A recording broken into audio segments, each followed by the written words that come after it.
की शादी की बात जगह जगह चल रही थी, लेकिन किशोरी लाल जी को कोई लड़की पसंद ही नहीं आती थी।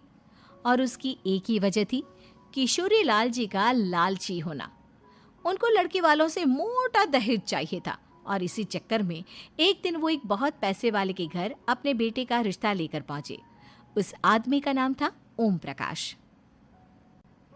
देखिए किशोरी लाल जी, मेरी एक ही बेटी है और मेरी सारी संपत्ति जायदाद सब कुछ मेरी बेटी नैना का ही है। पापा, नाम से लगता है बहुत खूबसूरत होगी। कितना अच्छा नाम है ना, नैना। ओ, वैसे बात तो सही है आपकी। अब इतना पैसा है, जमीन जायदाद है, इकलौती बेटी, आप भी क्या करेंगे? सब कुछ उसे ही देंगे ना। बिल्कुल ठीक पहचाना आपने। बस बेटी की शादी और सारी जायदाद उसके नाम। पापा, बिना देखे हाँ कर दीजिए ना। इतना अच्छा रिश्ता फिर कहाँ मिलेगा? माला माल हो जाएंगे हम। मैं अपनी बेटी को बुलाता हूँ। अरे नहीं नहीं नहीं नहीं, आपकी बेटी का नाम नैना है, सुनकर ही लगता है बहुत सुंदर होगी। रहने दीजिए अंकल, मैं तो आपकी बेटी के नाम से ही इतना खुश हो गया हूँ कि उसे बिना देखे शादी करने को तैयार हूँ। अब तो मैं उसका चेहरा सीधे शादी के बाद ही देखूंगा। और इस तरह राघव नैना का चेहरा नहीं देखता और उससे शादी कर लेता है। शादी के बाद अपनी सुहाग रात पर जब राघव नैना का घूंघट उठाकर देखता है तो नैना की आंखें बंद थी। कितने खूबसूरत हो तुम नैना, जरा अपनी आंखें खोलकर मेरी तरफ देखो तो सही। नहीं, मुझे शर्म आती है। अरे, मैंने तुम्हें शादी से पहले भी नहीं देखा और अब अगर तुम आंखें खोलकर मुझे देखोगी भी नहीं तो मुझे अच्छा कैसे लगेगा? इससे पहले कि नैना अपनी आंखें खोलकर राघव की तरफ देखती, अचानक से लाइट चली गई और राघव नैना को पूरी तरह से देख भी नहीं पाया। अगली सुबह नैना राघव के लिए नाश्ता बनाकर लेकर आई। अरे ये क्या, आधा पराठा सेका हुआ है और आधा बिल्कुल कच्चा। ये तुमने क्या किया नैना? बहू, तुमने क्या आधा पराठा तवे से नीचे लटका कर रखा था जो आधा सेका है और आधा कच्चा? मुझे जितना दिखेगा उतना ही तो सीखूंगी ना पापा जी। जहाँ जहाँ मुझे नजर आ रहा था वहाँ मैंने सीख लिया, जहाँ जहाँ नहीं दिखा वहाँ कच्चा रह गया होगा। इसका क्या मतलब है? ये कैसा मजाक कर रही है तुम? अरे बहू, तुमने इतना लंबा घूंघट क्यों लगाया हुआ है? देखो, हमारे घर में बहुओं को बेटी की तरह रखा जाता है और फिर तुम तो इतना सारा माल लेकर आई हो। देखो, ये घूंघट डालकर रखने की कोई ज़रूरत नहीं है। हाँ नैना, पापा जी ठीक कह रहे हैं, तुम तो आराम से रहो, अपना ही घर समझो। नैना अचानक से अपना घूंघट उठा लेती है। अरे ये क्या पापा, नैना की तो एक आंख फूटी हुई है। नाम से नैना, लेकिन ये तो कानी बहू निकली। मेरे साथ धोखा हुआ है, धोखा। बिना दिखाए अपनी कहानी लड़की मेरे संग ब्याह दी। मुझे कहानी भी नहीं चाहिए। मुझे अभी ओम प्रकाश जी से बात करनी पड़ेगी। आखिर उन्होंने मेरे साथ ऐसा किया क्यों?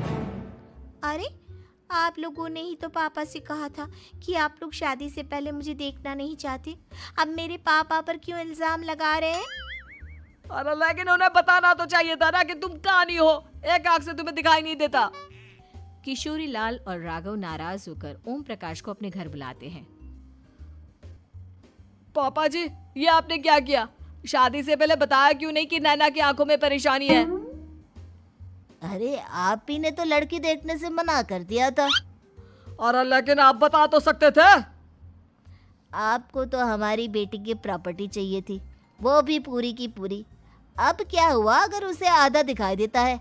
प्रॉपर्टी तो आपको पूरी मिल गई ना। अरे ये क्या बात हुई? मेरी शादी प्रॉपर्टी से नहीं, आपकी बेटी से हुई है। अब ये तो पहले सोचना चाहिए था।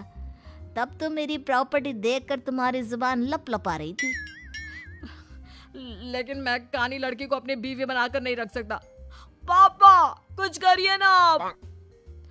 हाँ, करता हूँ। देखिए ओम प्रकाश जी, आप हमारे साथ ऐसा नहीं कर सकते। और तुम देखो, अगर तुमने मेरी बेटी से शादी तोड़ी ना तो जो भी प्रॉपर्टी मैंने तुम्हें दी है वो तो पूरी की पूरी वापस ले ही लूँगा और आधी प्रॉपर्टी तुम्हारी भी लूँगा। अरे मेरी आधी प्रॉपर्टी भला क्यों लेंगे आप? इसलिए क्योंकि मेरी बेटी को आधा नज़र आता है और उसकी नज़र अभी तक तुम्हारी आधी जायदाद पर ही पड़ी है। अब तुम उसे घर से निकालोगे तो कुछ तो लेकर जाएगी ना। और अगर हम आपकी बेटी को अपने घर की बहू बनाकर रखे तो? तो तुम्हारी पूरी प्रॉपर्टी तुम्हारी ही रहेगी और जो मैंने तुम्हें दिया है ना उसमें से बस मैं आधा लेकर जाऊंगा। अरे लेकिन अब आप अपनी दी हुई प्रॉपर्टी में से आधी वापस क्यों लेकर जाएंगे? अगर मैं आपकी बेटी को अपनी पत्नी बनाकर रखने को तैयार हूं तो? इसलिए ताकि भविष्य में अगर तुम मेरी बेटी को धोखा दो तो उसके पास कुछ तो रहे जो पति का हो।